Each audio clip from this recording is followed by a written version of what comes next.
Ya, assalamualaikum warahmatullahi wabarakatuh. Kembali lagi di channel saya. Nah, kali ini kita akan membuktikan validitas suatu argumen lagi, yakni kita menggunakan aturan pembuktian implikasi dan kontradiksi.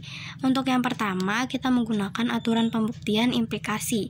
Nah, itu syaratnya kesimpulan berupa pernyataan implikasi. Nah, ini syarat mutlak ya. Kita lihat aja nanti di soalnya, ketika kesimpulan yang di akhir ini adalah berbentuk implikasi. Jika P maka U gitu ya, bentuk implikasi. Nah, terus yang kedua itu langkah-langkahnya adalah memisalkan sebab atau anteseden dari kesimpulan. Sebab yang mana sebab? Yaitu P ya. P itu adalah anteseden dari kesimpulan ini. Nah, kemudian dengan premis-premis yang ada itu kita arahkan agar akibat dari konklusi diperoleh gitu ya. Nah, kita itu dengan premis-premis yang ada kita mengarahkan agar kesimpulan dari konklusi tadi diperoleh, yakni kita ingin mendapatkan yang U ini, yang U, sehingga di akhirnya nanti kita akan mencari sampai U gitu. Kalau sudah sampai U berarti valid. Nah, begini caranya. Kita tidak terlepas dari yang namanya 9 argumen yang valid itu ya, yang ada di buku kemarin. Nah, yang ini guys, jadi supaya kita bisa menjawab soal yang demikian, kita harus hafal atau minimal kita udah banyak latihan menggunakan 9 argumen ini untuk mencari validitas argumen itu. Langsung aja ya, kita yang pertama itu kita tulis terlebih dahulu masing-masing premisnya. Ini nomor 1, P atau Q maka R dan S gitu ya. Terus yang kedua, S atau T maka U.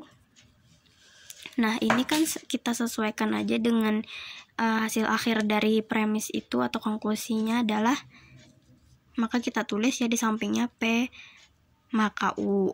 Nah, kemudian katanya kan tadi dengan premis yang ada diarahkan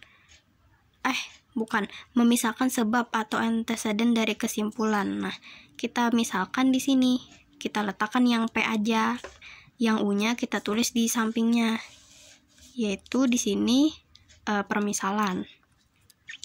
Nah, kemudian kita tambahkan yang namanya perluasan disjungtif agar kita mendapatkan P atau Q. Nah, sesudah kita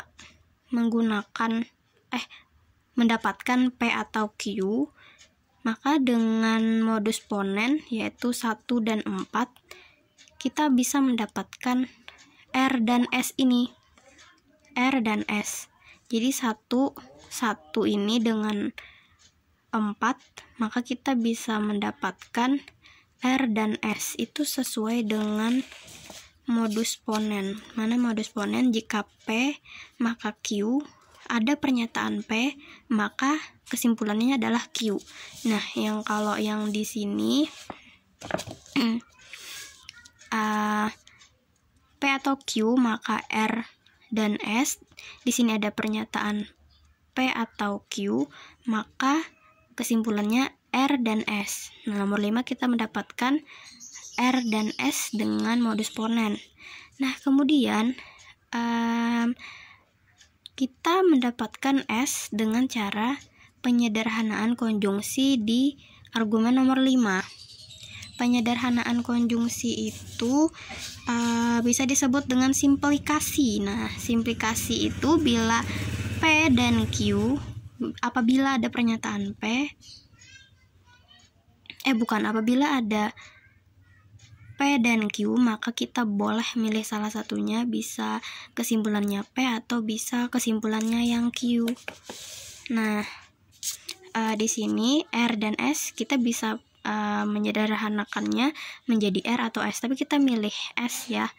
Nah, jadi dapat S. Kemudian selanjutnya ada lagi yang namanya perluasan disjungsi. Dari nomor 6 ini kita bisa menggunakan perluasan disjungsi atau yang namanya di sini sifat adisi. Adisi itu perluasan disjungsi tadi, disjungtif ya. Apabila ada P, kita bisa menambahkan atau ya, atau Q atau R gitu ya, boleh aja gitu ditambahkannya apapun hurufnya gitu, asal kita sesuai dengan yang ini ya. Kita sesuai dengan yang ini tadi, S maka S atau T.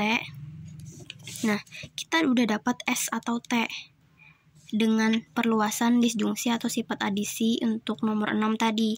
Nah, ketika sudah dapat S atau T ini, maka kita bisa mengaitkan dengan yang nomor 2 ini, yakni kita menggunakan modus ponen untuk mendapatkan yang U. Modus ponen itu tadi adalah jika P maka Q, ada pernyataan P, maka kesimpulannya Q. Jika S atau T maka U, ada pernyataan S atau T, maka kesimpulannya adalah U. 2 dengan 7 menggunakan modus ponen. Jadi tadi yang terakhirnya kita mendapatkan U, atau dengan premis-premis yang ada diarahkan agar akibat dari konklusi diperoleh. Akibat dari konklusi kan U. Nah, kita udah memperoleh U, maka ini akan terbukti. Jadi argumen ini terbukti valid.